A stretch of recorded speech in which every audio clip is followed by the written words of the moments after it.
Boa noite, eu sou Tardelli, sou aluno do curso de licenciatura em Física EAD do Paulo Coelho Neto e eu estarei aqui para ministrar uma microaula sobre eletricidade básica, e dentro da atividade que foi proposta para a gente, era para a gente selecionar um conteúdo aplicável ao ensino médio, e esse conteúdo que eu escolhi, ele é bastante, vamos dizer assim, aplicado lá nas séries do ensino médio. Então, para a gente começar a falar de eletricidade básica, é necessário a gente conhecer as três grandezas fundamentais, onde eu tenho tensão elétrica, corrente elétrica e resistência elétrica. E tem muitas pessoas que confundem a questão dos conceitos dessas três grandezas, Tem que saber diferenciar essas três grandezas. Então a gente vai iniciar por tensão. Tensão. Eu costumo trabalhar essa parte de tensão fazendo uma analogia com um circuito hidráulico, com uma caixa d'água. A gente pode observar que eu tenho duas caixas d'água, uma com um conteúdo maior do que a outra. E o que acontece? Quando o resistor está fechado, eu não tenho comunicação, Então a água não vai fluir para outra caixa d'água. Mas a partir do momento que eu abro o resistor, o que acontece? Eu tenho uma força empurrando essa água para outra caixa d'água. Eu tenho lá uma diferença de potencial. Então a gente pode definir a tensão elétrica como sendo isso, uma força capaz de impulsionar os elétrons de um ponto ao outro. Então tá lá. Para termos um movimento de água é necessário um desnível de água, que seria a pressão. O mesmo acontece com os elétrons dentro de um condutor. Para que eles se movimentem, é necessário termos uma pressão elétrica. Então a pressão exercida sobre os elétrons a gente chama de tensão. Então quando eu tenho um condutor, se eu não tiver uma diferença de potencial, esses elétrons não vão conseguir se movimentar. A partir do momento que eu tenho uma diferença de potencial, eu consigo ordenar, eu consigo transportar esses elétrons dentro desse fio, dentro desse condutor. Que a gente pode chamar de tensão elétrica ou de DDP. A unidade de tensão elétrica é o volt, e a gente pode dar, utilizando o símbolo, o V para poder especificar a grandeza. Certo? Só que tem um breve resumo, onde eu tenho tensão elétrica, é a pressão exercida sobre os elétrons livres para que eles se movimentem no interior de um condutor. Eu utilizo sempre o símbolo V para poder especificar a tensão, e a unidade de medida é um volts. Certo? Tem algumas situações que nós devemos utilizar os múltiplos e os submúltiplos, Porque vai ter situações que eu trabalho com valores de tensões maiores e vou ter situações que eu vou trabalhar com valores de tensões menores. Para essas situações eu tenho lá os múltiplos e os submúltiplos. Lógico que a unidade padrão é o volt. Para cima, unidades maiores, eu tenho o kilovolt, o megavolt e o gigavolt. Para baixo, unidades menores, eu tenho o milivolt, o microvolt e o nanovolt. Essas são as mais utilizáveis quando a gente trabalha na eletricidade básica. A gente entendeu que tensão elétrica é a força capaz de impulsionar os elétrons dentro de um condutor. Que a sua unidade de medida, toda a grandeza possui uma unidade de medida. A unidade de medida da grandeza, tensão, é o volt, e o símbolo que nós utilizamos é o V. Aqui eu tenho um exemplo, especificando lá um condutor, aonde esse condutor, quando ele não está submetido a uma diferença de potencial, os elétrons ficam se movimentando desordenadamente.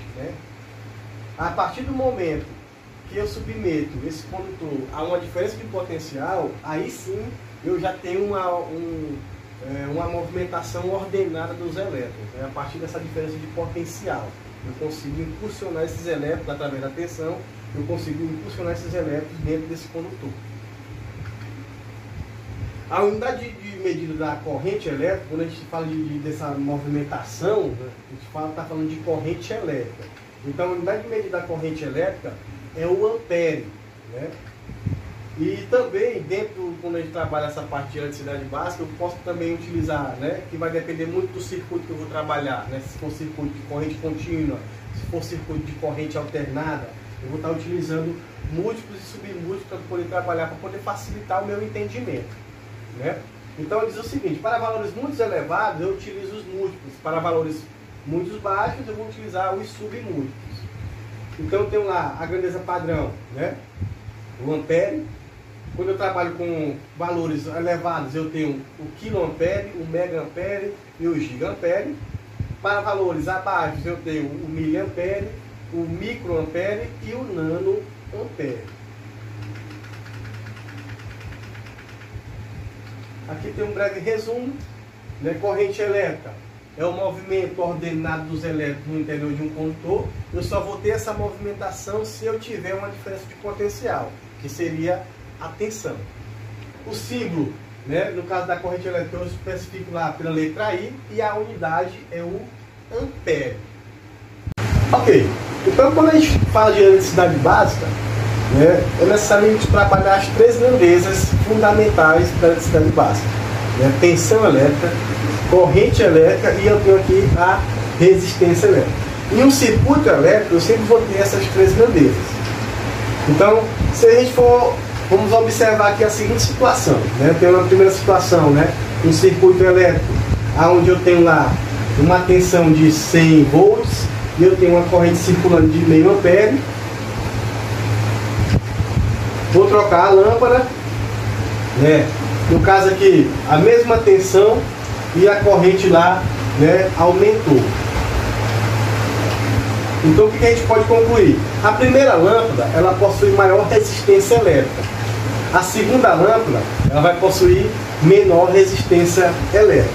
Então quer dizer, o que quer dizer a resistência elétrica? Vai ser uma oposição à passagem da corrente elétrica. E a gente viu lá que no primeiro circuito, como a resistência, né, é muito grande, a corrente elétrica, ó, é menor. E no segundo circuito, quando a resistência é menor, a corrente vai ser maior.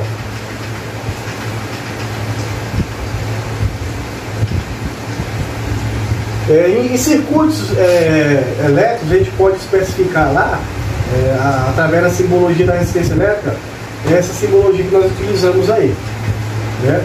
E a unidade de medida é o ohm, né? Utilizando lá o ômega, a letra grega.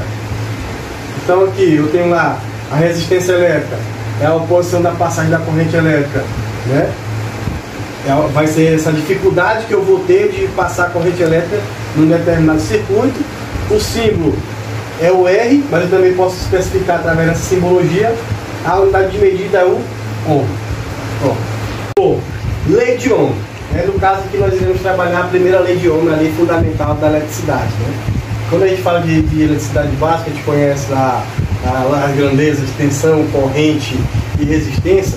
Na lei de Ohm, a gente, através dela, a gente consegue entender como é que se comportam essas grandezas dentro de um circuito elétrico. Então vamos observar aqui esses dois circuitos. Eu tenho o circuito A e o circuito B, aonde no circuito A, né, eu tenho lá uma tensão de 100 volts, 50 volts, né, uma corrente circulando de 1 ampere. No circuito 2 eu tenho uma tensão também, aliás, maior, né, de 100 volts e uma corrente circulando de 2 amperes. O que a gente pode concluir? Variando a tensão e mantendo a resistência fixa, a corrente varia na mesma proporção, certo? Vamos observar outro circuito agora. Então eu tenho lá, no circuito 1, uma tensão de 100 volts, uma resistência de 50 ohm e uma corrente circulando de 2 amperes. No circuito 2 eu tenho a mesma tensão, só que a resistência eu aumentei, e o que acontece com a corrente? A corrente diminui. O que a gente pode concluir? Mantendo a tensão fixa e variando a resistência, a corrente varia no sentido oposto, ou seja, elas são inversamente proporcional. Se eu aumento uma, a outra diminui. Se eu diminuo uma, a outra vai aumentar. É isso que diz a primeira lei de Ohm, que quando a gente aplica lá no circuito elétrico. Então, olha lá, quanto maior a tensão, maior vai ser a corrente elétrica. E quanto maior a resistência, menor será a corrente elétrica. A partir disso, né, o Ohm, sigma Ohm, desenvolveu essa fórmula que é muito aplicável na resolução de problemas que envolvem a parte de eletricidade básica, a parte das grandezas elétricas, onde eu tenho lá, né, através dos exemplos que a gente viu lá, eu posso extrair essa fórmula, né? I vai ser igual, que a tensão é igual, aliás, que a corrente elétrica é igual a tensão dividido pela resistência. E eu posso aplicar num triângulozinho, que a gente chama de triângulo mágico, para a gente poder, né, extrair outras fórmulas. Ó, se eu cobrir, eu quero descobrir a tensão, o que é que eu faço? Eu vou cobrir lá a tensão e vou calcular resistência vezes a corrente. Então é isso, pessoal, obrigado. Eu tentei aqui em poucos minutos explicar, né, a parte da eletricidade básica, que é um conteúdo muito extenso, né? Não só envolve essa parte de tensão, corrente, resistência, né? De lei de Ohm, também tem a segunda lei de Ohm, né? Também tem a parte de potência elétrica. Então é um conteúdo muito grande, né, para pouco tempo. Então nesse pouco tempo eu tentei demonstrar aqui, né, um pouco do conhecimento dessas três grandezas fundamentais e também um pouco da lei de Ohm. Então obrigado e até mais.